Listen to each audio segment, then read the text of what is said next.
ये सारे यूनिवर्स की वर्किंग मोशन के बिना इम्पॉसिबल है। भले ही एक स्पोर्ट्स मैच हो, एक डांसर की परफॉर्मेंस, उगता या ढलता सूरज, पेड़ से गिरता फल, बहती नदियां या आसमान में टूटते सितारे, ये सारे फिनोमिनॉन्स मोशन बेस्ड हैं। सिंस हमारी सारी दुनिया थ्री डायमेंशनल है, बेहतर यही होगा कि हम मोशंस को भी थ्री डायमेंशन में देखना शुरू करें।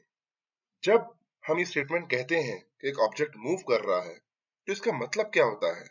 ये समझने के लिए बेहतर ये होगा कि पहले हम वेक्टर क्वांटिटी समझ लें क्या होती है। इसीलिए एक छोटी झलक वेक्टर अलजेब्रा की तरफ लेते हैं। वेक्टर्स को देखने का नजरिया अलग हो सकता है डिपेंडिंग के अगर आप एक फिजिक्स के स्टूडेंट हैं या मैथ्स या कंप्यूटर इंजीनियरिंग बैकग्राउंड से आ रहे हैं।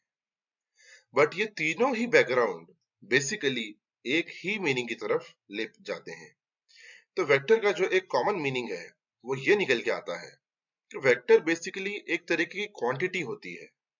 हमें क्वांटिटीज के बारे में ये पता होना चाहिए कि क्वांटिटीज को हम स्केलर या वेक्टर क्वांटिटीज में मेजर करते हैं।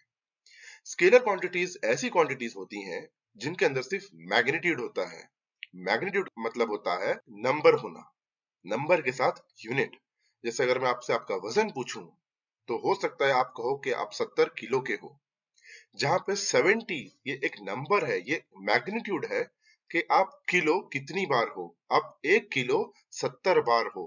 ये होता है magnitude with the unit which is known as scalar quantity. उसी तरीके से अगर मैं वेक्टर क्वांटिटी समझाऊं आपको, तो वेक्टर क्वांटिटी एक ऐसी क्वांटिटी होती है जिसके पास मैग्नीट्यूड के साथ साथ डायरेक्शन भी होती है।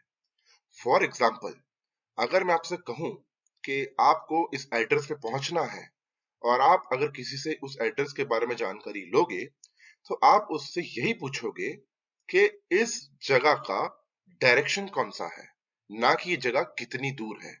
मैग्नीट्यूड तो यहाँ पे इतना इंपॉर्टेंट नहीं जितनी डायरेक्शन हो गई। तो ये चीजें समझनी बहुत जरूरी हो जाती हैं कि कौन सी क्वांटिटी सिर्फ स्केलर है और कौन सी वेक्टर है।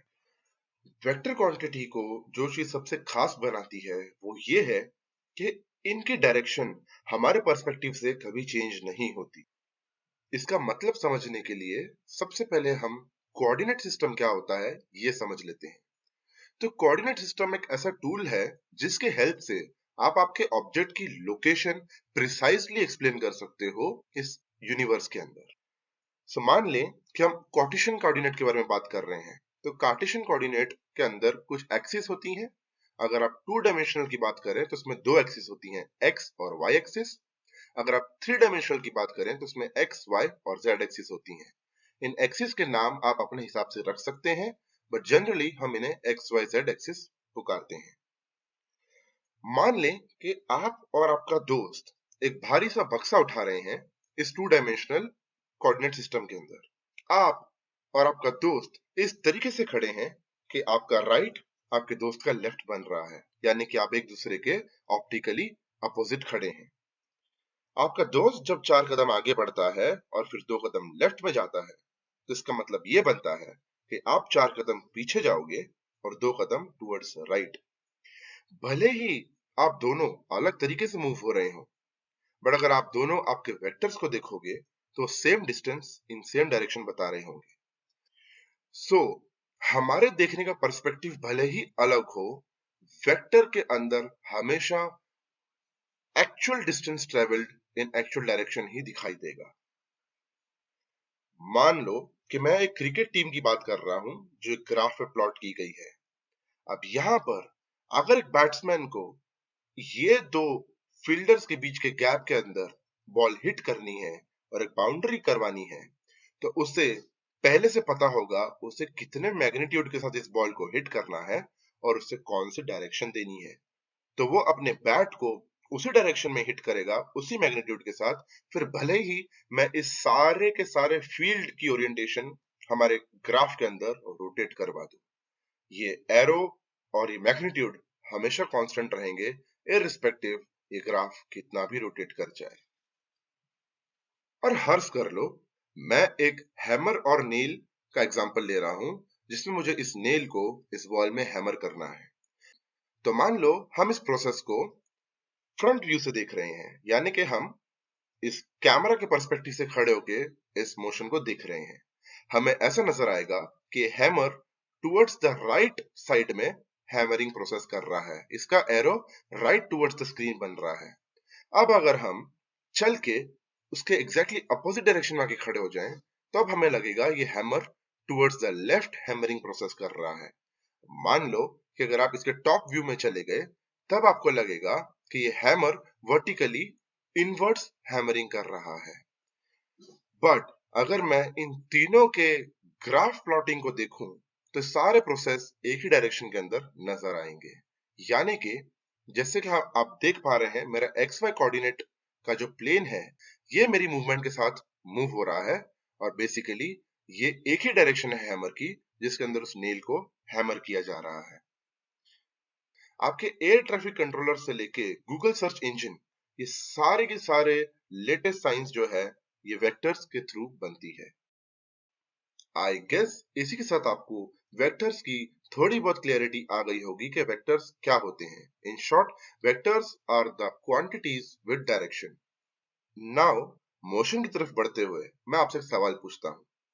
क्या आप इमेजिन कर पाओगे कि आपकी जिंदगी कैसी लगेगी कि अगर आप बीतते समय के साथ मूव नहीं कर पा रहे, एक ही पोजीशन के ऊपर स्टैचू बन के खड़े हो? अगर ये समझ के आपको घबराहट हो रही है, तो आई गेस आपने रियलाइज किया होगा कि मोशन क्या है।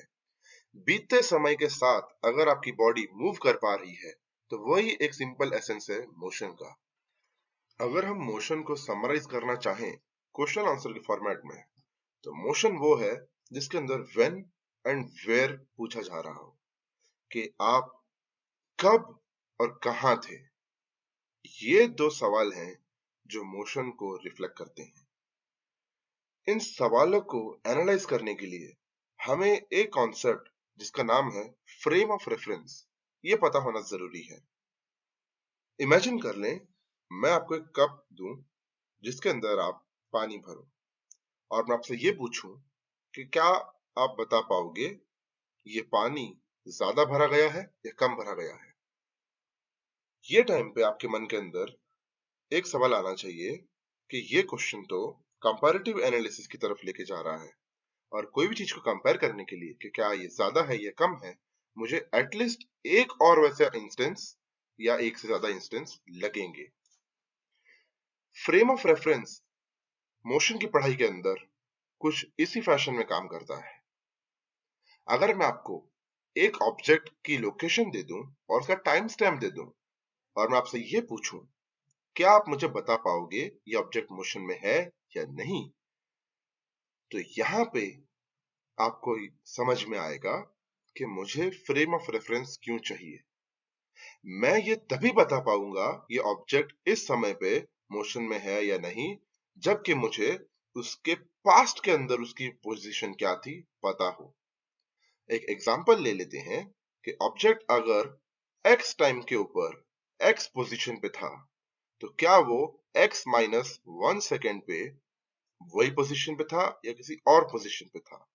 अगर आपको ये चीज पता हो, तभी आप बता पाओगे कि ऑब्जेक्ट मोशन में है या नहीं। अगर उसकी पोजीशन सेम थी पिछले सेकंड पे या उसके पिछले टाइम में भी, तो आप कहोगे ऑब्जेक्ट ने मोशन नहीं किया। अगर उसकी पोजीशन अलग थी इसके पास्ट टाइम में, तो यस आप कहोगे ये ऑब्जेक्ट ने इस समय के अंदर मूवमेंट की है। तो आप फ्रेम ऑफ रेफरेंस को एक स्टार्ट पॉइंट की तरह कंसिडर कर सकते हो, जिसके अंदर बेटर ये होता है कि जो फिजिकल क्वांटिटी आपको ऑब्जर्व करनी है या जो आप एनालाइज कर रहे हो जो क्वांटिटी को, उसके अंदर आप एक अप्रोप्रिएट कोऑर्डिनेट सिस्टम ले लो। जैसा कि हमने आपको बताया, कार्टेशियन कोऑर्डिनेट एक आप सिस्टम है जो कॉमनली यूज होता है। उसकी यूनिट्स डिफाइन कर दो कि हर एक्सिस पे एवरी यूनिट मींस व्हाट, और आप एक प्रॉपर टाइम स्केल ले लो। तो हर्ज कर लेते हैं कि हम एक ऑब्जेक्ट है उसके मोशन को एनालाइज करने की ट्राई कर रहे हैं 3 डायमेंशनल कार्टेशियन कोऑर्डिनेट के अंदर। हमने हमारा कोऑर्डिनेट सिस्टम डिफाइन कर लिया, वो है कार्टेशियन कोऑर्डिनेट। हमने डिसाइड कर लिया कि हर यूनिट जो है एक्सिस के ऊपर वो 1 मीटर के लेंथ को रिप्रेजेंट कर रहा है। हमारे यूनिट्स डिफाइन हो गए हैं। अब हमें एक प्रॉपर टाइम स्केल लेनी है। मैं कह रहा हूं कि यहाँ पे मेरा जो टाइम मेजर होगा वो सेकेंड्स के अंदर मेजर होगा। अब मुझे ये कोऑर्डिनेट सिस्टम को उठा के इस ऑब्जेक्ट के करंट पोजीशन पे रख देना है। ये वो पोजीशन होगी जहां से मैंने इस ऑब्जेक्ट को देखना शुरू किया, इस ऑब्जेक्ट को एनालाइज करना शुरू किया। ये पोजीशन पे जो मेरा रेफरेंस पॉइंट बन रहा है, समझो पॉइंट ओ, ये मेरा फ्रेम ऑफ रेफरेंस का पॉइंट है। अब यहां से जब मैं समय गिनना स्टार्ट करूंगा, समझो मैंने स्टॉप वॉच स्टार्ट की, और जब मैं इसे 5 सेकंड पे रोकूंगा, तब जो उस ऑब्जेक्ट की पोजीशन बनेगी, वो पोजीशन में मेजर कर पाऊंगा, क्योंकि मेरे पास कार्टेशियन कोऑर्डिनेट्स हैं इसे मेजर करने के लिए। समझो अगर वो एक्स एक्सिस के अंदर 4 मीटर ट्रेवल कर चुका है, वाई एक्सिस के अंदर 4 मीटर ट्रेवल कर चुका है, और जेड एक्सिस के अंदर 4 मीटर ट्रेवल कर चुका है, तो यहाँ पर मुझे एक पॉइंट मिलेगा, जिस पॉइंट को मैं मेरे फ्रेम ऑफ रेफरेंस से ज्वाइन करूंगा, और ये जो लेंथ होगी, ये उसका डिस्टेंस होगा एक्चुअली, जिसे अगर मैं रियल लाइफ के अंदर ग्राफ पे स्केल लेके मेजर भी करूं, तो मुझे वो एक्चुअल मीटर्स बताएगा। यानी कि ये उसका मैग्नीट्यूड है लेंथ ओ ए, और जिसकी डायरेक्शन है, ये डायरेक्शन हमें बता रही है कि ये वेक्टर क्वांटिटी इस डायरेक्शन में बड़ी है, इस डायरेक्शन में इसका मोशन हुआ है। तो इसी के साथ हमने हमारे दो बहुत इंपॉर्टेंट कॉन्सेप्ट समझ लिए हैं, जो कि हैं वेक्टर्स, जो कि हमें रियल वैल्यू देते हैं। हकीकत के अंदर जो ऑब्जेक्ट ने मोशन किया है, उसका सच वेक्टर्स हमें पता करके देते हैं। किसी के पर्सपेक्टिव की जरूरत ना पड़ते हुए रियल साइंटिफिक डेटा यूज करके हम उसकी पोजीशन निकाल पाए, ये वेक्टर्स का काम होता है। और वेक्टर्स को हेल्प करने के लिए हम जो यूज कर रहे हैं वो है कोऑर्डिनेट सिस्टम।